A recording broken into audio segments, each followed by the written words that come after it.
Hello, Jumbo Habarigani. Your boy MongoSlade is present. Let us discuss Terminator Zero, the animated series by Netflix. We're going to have a little bit of a discussion about this. I didn't know it was happening, didn't know it was coming out until it was already here. I don't think I remember seeing a trailer or anything for it. It dropped completely out of surprise for me. So I was had to make some time to actually sit down and watch it. I actually watched it twice because it was so short. There's only 8 episodes, so I watched it twice just to kind of get a sense of it. Because the first time I was kind of bored by it, but the second time I actually watched it because I wanted to do a review and talk about it, and I decided to watch it again. So uh, I finished it about an hour or so ago. I finished it again, and I gotta tell you, it does actually elevate the franchise of Terminator. It actually adds a lot to the franchise. Now, aesthetically, of course, there is some problems. You know, if you are sensitive to certain kinds of materials, you will you will think that this is woke trash or whatever. But you would have to be very sensitive to that kind of material to get that idea. Because even though we're going to talk about some things that's going to make it hard for you to smile in terms of to actually like the product, but I think ultimately it made sense at the end. So generally I liked it. Generally, I thought it was pretty good. I thought it was fun. Um, if anything, I think some of the it lacked some action. I think that's probably what it needed. I think it needed action, more action. But this actually tried to. It wasn't a lot about Terminators hunting and killing people. Um, as much as it was about the concept of humans and machines contrasting their nature, um, the nature of time travel. It took a lot of bits and pieces from pretty much every Terminator series and tried to create a cohesive narrative with it. And I think they did a pretty good job. As per the usual, when you do, I think that there's no point in doing reviews where there are no spoilers. So this would certainly have spoilers, and we'll get into those momentarily. So anybody who hasn't seen it yet, I'm not trying to entice you to see it. I'm just talking about what I saw. So don't get the wrong idea and think I'm sitting here trying to get you, to watch some kind of woke, stupid show. No, not at all. Um, I'm just saying that I watched the show as a fan of the Terminator franchise, and I thought it did a good job of creating a fresh start on the property, and I think it did a good job ultimately. So, what is Terminator Zero? Well, it is an anime, but it's kind of hard to call it an anime considering it's in English. But it is an animated series created by Netflix. It was released on August the 29th, which is, of course, everybody knows is the day Skynet goes online. Um, and it was basically, when you first start watching the project, a couple of things stand out. For starters, the female Kyle Reese, the soldier that goes back in time. Everybody is kind of like, "Oh, it's a woman. What are you doing? Another female protagonist." It's like, yeah, but she becomes important later. But she's it's not that important that she's female. At least not at that time. It becomes important later on that she's female. Uh, the idea of it, um, of all these brown people in Japan. Because that was the thing that for a long time, that was what bothered me the most. I was like, there's the series is set in Japan. Why are there so many brown people? Like, it seems so weird and it seemed forced. But of course, that also is explained later in the series. So it also makes sense while there's, a whole brown family right smack dab in the middle of Japan. So it all makes sense. So the story, the plot of the story is that, as usual, Skynet sends a Terminator back to the past to stop the creation of a second software system called Kokoro. And the Kokoro system is created to stop Skynet. It is created to combat Skynet, essentially. And there is a timeline which exists in which Skynet and Kokoro are at odds. So Skynet goes back in time to try to prevent the creation of Kokoro or to take Kokoro offline. That was the plan.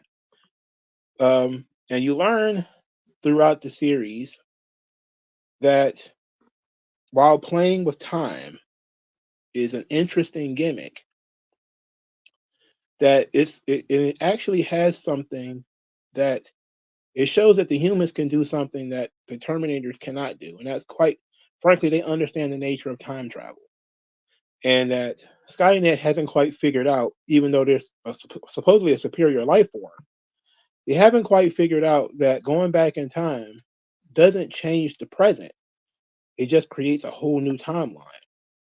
And this is explained to Ayako, who is the female Kyle Reese. She's the lady who is sent back in time to stop the Terminator from stopping Kokoro from going online.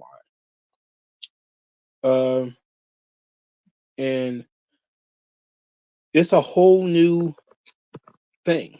There's no John Connor. There's no Kyle Reese. There's none of that. Now there is some. There's an Easter egg that the mentor for Ayako might be Sarah Connor.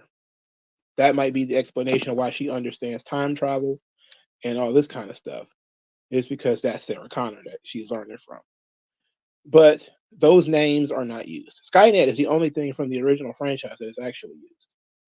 The only kind of character, I guess you could say, that's actually used. And then Skynet is not used that much. They send one Terminator. That's it. Most of the series deals with all new characters and an all new circumstance, dealing with a whole new system. Now, Kokoro is a software program that is created by a man named Malcolm Lee. Malcolm Lee created Kokoro to protect humanity from Skynet. So it's essentially Ultron, right? So he created Kokoro to protect humans from Skynet.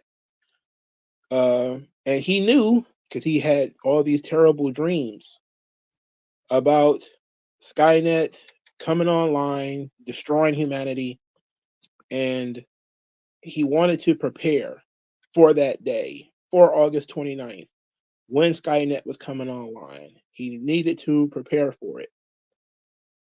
And that's what he set upon himself to do. He's a man, he has 3 small children. One of them is really good with computers. And he doesn't allow any machines or robots of any kind in the house because of his fear of, when Skynet takes over, that they're going to be like murderous machines in the house. And that's pretty much our basic premise is Malcolm Lee spends a hell of a lot of time talking to this machine. He spends a great deal of time on the show talking to this machine. Because before Kokoro is booted online, um, he spends a lot of time preparing Kokoro to go online. And they have these deep discussions about the nature of humanity and what Skynet thinks about humans and what Kokoro herself thinks about humans. And, of course, they tease the idea that Kokoro and Skynet could work together. When Kokoro goes online, may have the idea to work with Skynet.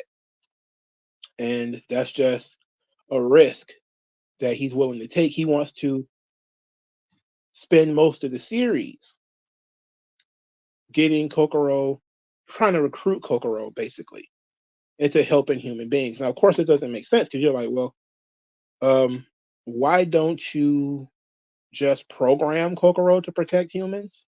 Like you could do that, but he has a very different. This Malcolm Lee has a very different idea, and so just to skip ahead again, this is spoilers all over the place. You find out that Malcolm's from the future. So it's not that he's just having like he's not like an oracle who's having these dreams of of D-Day. He already knows it's coming. He already knows it's happening. He's an engineer from the future where he created in the future an AI to assist him. And to this AI was going to protect humans from Skynet. And the idea is that if you give the machines free will, they will make the decision to protect humans. Because he believes that the problem with Skynet is the problem of Skynet's programming. Now, this is a very interesting uh, response. When we finally got to that part, you could pretty much guess that Malcolm was from the future pretty early, but it also explains why there's so many brown people in Japan. Because it's like, oh, he's from the future. He's not from Japan. He's not Japanese. So, okay. Um, but you get the entire story. You know, he came at an earlier time in the future. He came 14 years before Skynet went online. He already had the knowledge of how the Terminators work.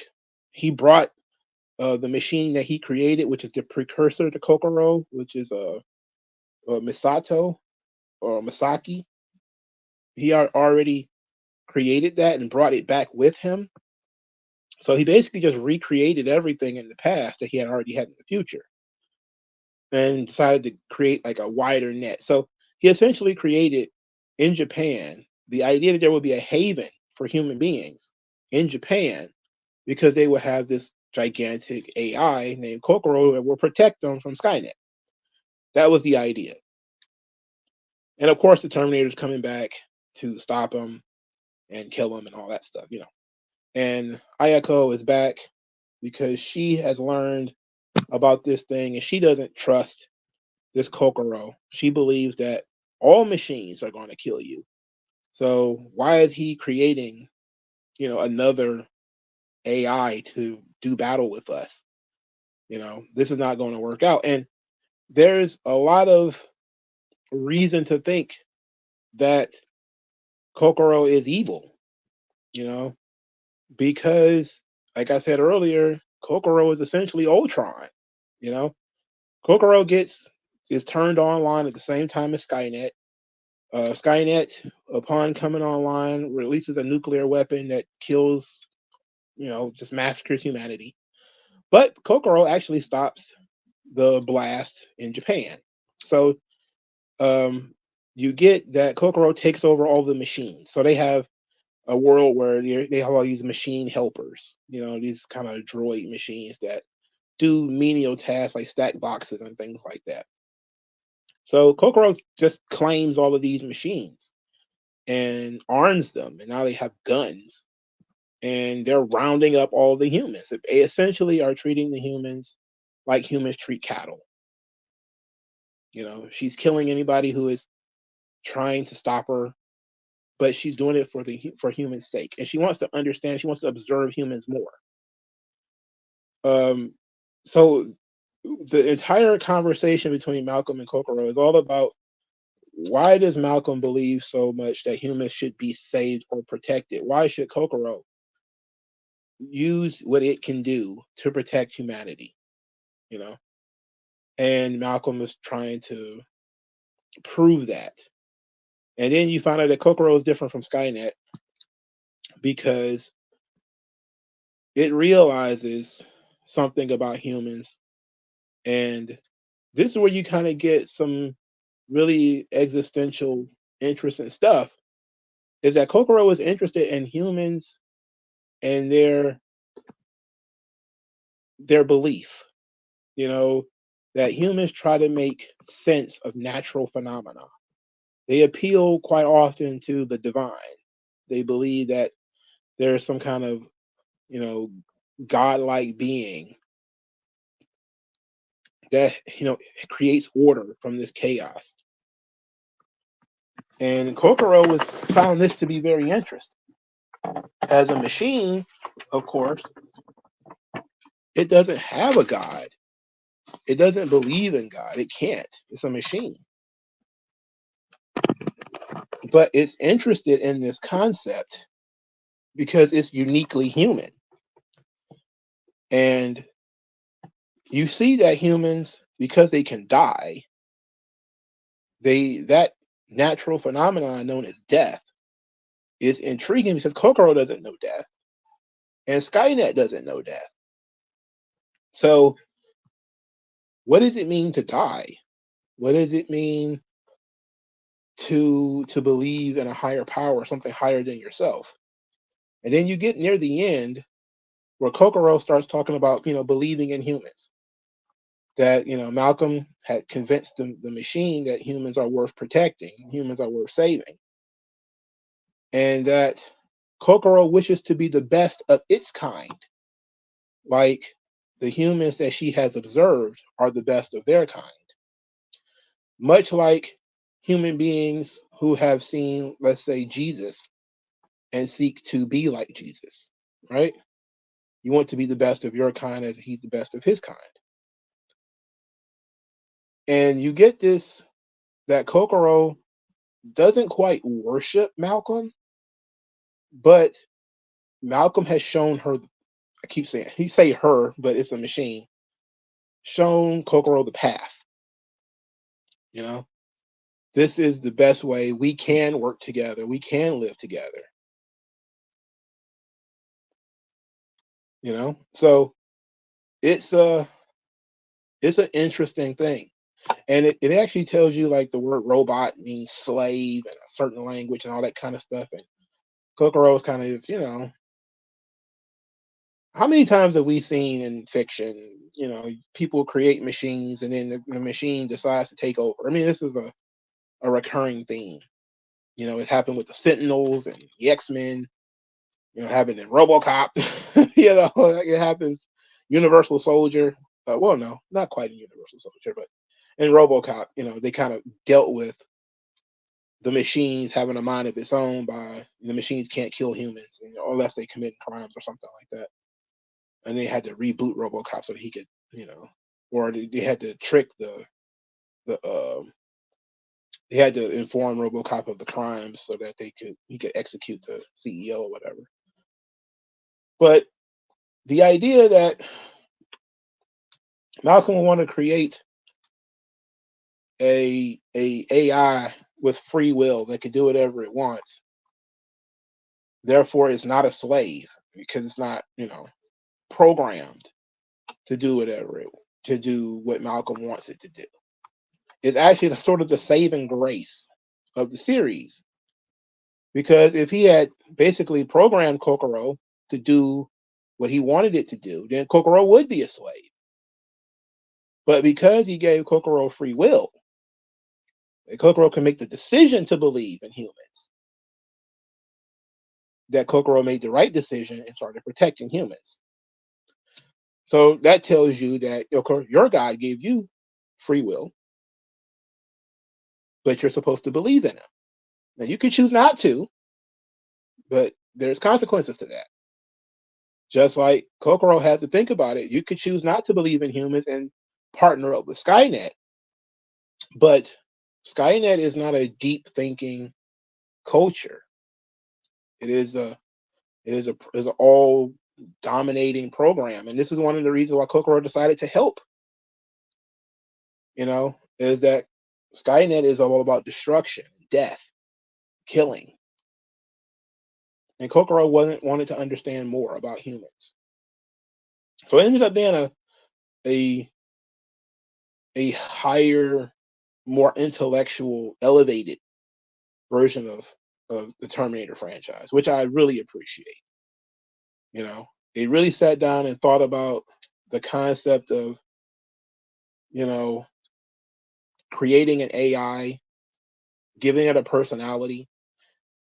So I talked about the main plot, but there's a lot of characters.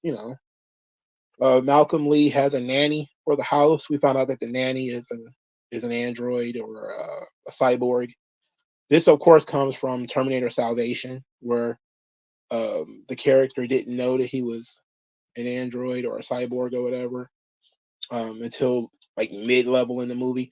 And I actually agree with I don't know if he's like the director or whatever, who said that people are a little rough on Terminator Salvation. I actually agree. I think Terminator Salvation is certainly not one of the worst movies in the franchise.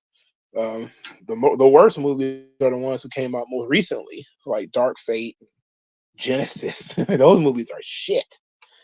Um, but Terminator Salvation is actually not that bad. It teases the idea, and that they kind of play with a little bit here with Misaki, is that Misaki has a purpose. Misaki is the one that protects the children. She's the nanny. But then you find out that Misaki, her hardware is actually refurbished. That what began as Kokoro actually started as Misaki. So Misaki's CPU is removed from her hardware and put into new hardware, which is created Kokoro. So you get that Malcolm created both of them. And even though he's a little mean to Misaki, because it's a different organism now. It's not his partner anymore. She's a service droid now, essentially. But she also has free will. And he talks to her like she's a person. She's very different from all the other service droids that are floating around. And when Kokoro comes online, Misaki is not controlled by, Kokoro like the service droids are and everything else. So that was an interesting plot element.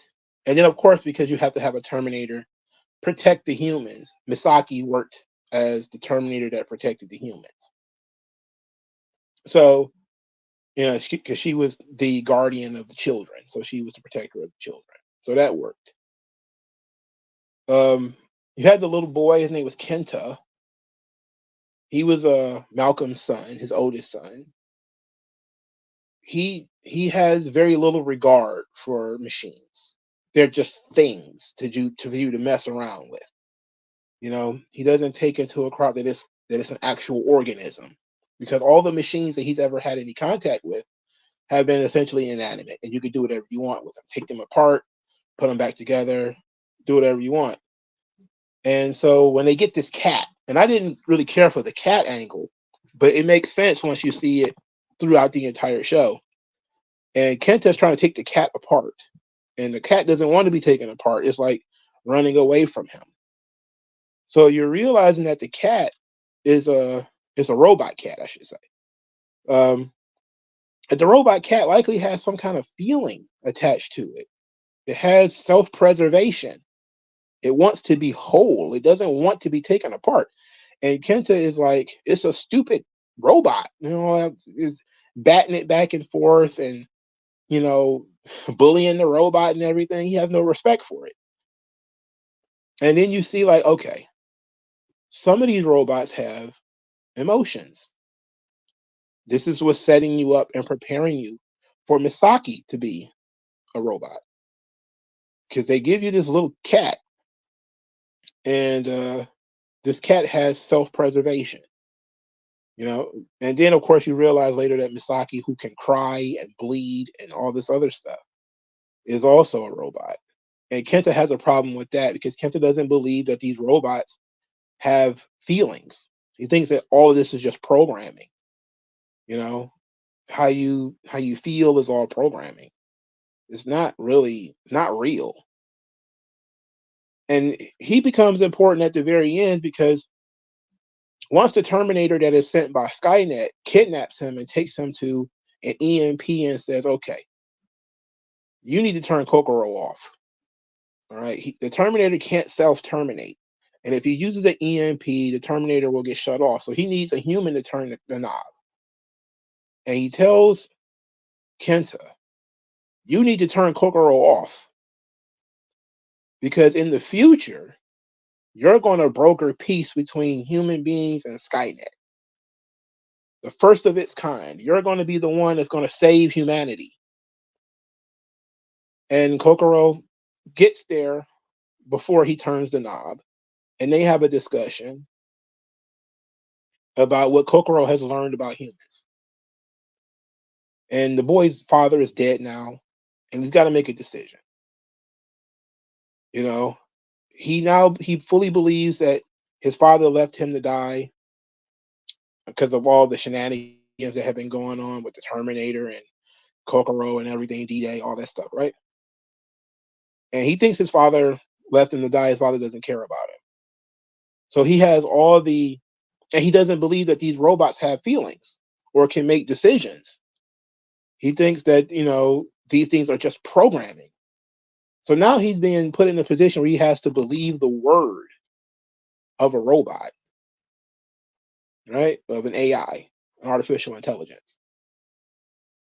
And he could turn the knob one way, hit the EMP, it would shut down Kokoro forever. But it would allow Skynet to attack Japan because the EMP wouldn't reach the United States where Skynet is. So he could cut off Kokoro, which would lead to Japan being basically able to be attacked by Skynet.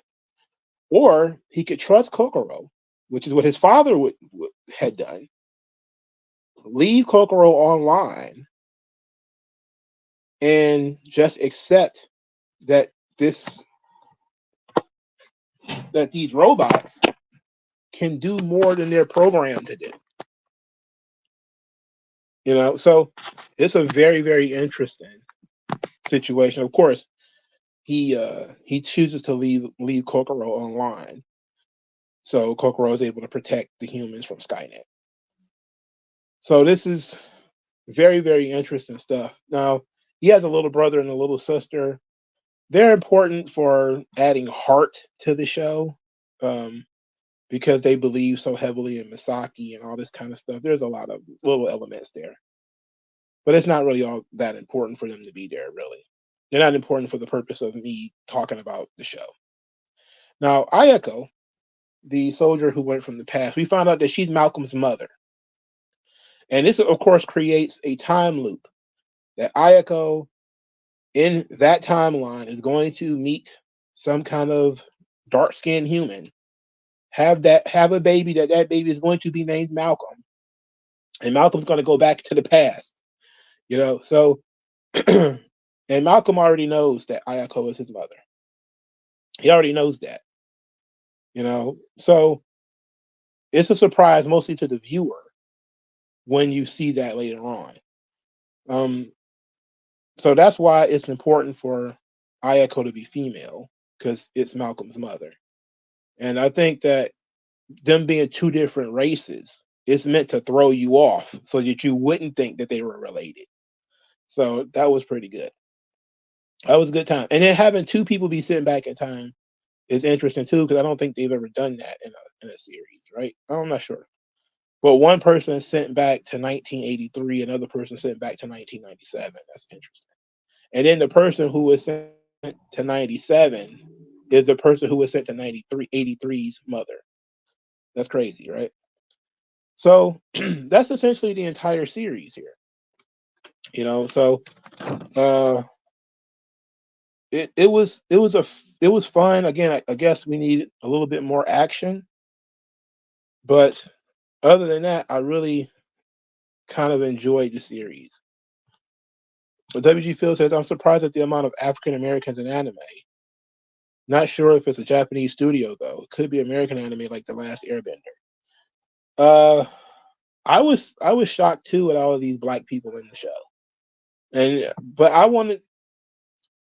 I didn't know the show was set in Japan, so it didn't really occur to me until I found out the show was set in Japan and there's like so many black people in the show. But of course, they explained it because when Malcolm went back to the past, he had to go somewhere that Skynet wouldn't be. Skynet is in America. He needed to create a competing AI somewhere else, so he built it in Japan because Japan would be like is a great place to build like machines and stuff. So I thought that was pretty cool. At least it explained why he was black. Um, so again, on the first watch, I was very bored with it. Second watch, I found it to be much better. So let's go through some of the David Mamet questions. So for those of you who I haven't done a review like of media in a while. My David Mamet questions are basically from a writer named David Mamet, who basically gives you this outline of of a story, and basically to keep writers on track whether their story is progressing or not. So there's a series of 4 questions. 1, what does your hero want? 2, what stands in their way? 3, what happens if they don't get it? And 4, why now? So the show typically has 2 protagonists, Ayako and Malcolm. Right? So Ayako obviously wants to stop the launch of Kokoro, you know, and Malcolm wants to launch Kokoro and prevent Skynet from annihilating humanity. He feels that he can change the narrative to give machines free will and they will choose to protect humans and work together with humans rather than trying to kill them. Who stands in their way? Well, clearly Skynet stands in the way of both of them. But Kokoro itself is also a barrier that you have to overcome. Because Kokoro, as was given free will, can make the decision not to help and to actually do harm. 3, what happens if they don't get it? Well, it's simple. Humans are annihilated and wiped from the earth. That's for both of them. And 4, why now? Well, why now? Because the story is set in 1997, the day of D-Day. So for Ayako, at least, they find out that the Terminators or the Skynet has sent a Terminator back in time, and therefore she goes back in time because now she knows about Kokoro and the machine and all this kind of stuff. She learned it from Skynet. And Malcolm wants to launch Kokoro at the same time as Skynet. So it's in order to offset Skynet. Like that's the plan. So this was a very good show. I'm going to have to cut this short because I need to run to the bathroom. So thanks for you guys for stopping by, and I'll talk to you guys later.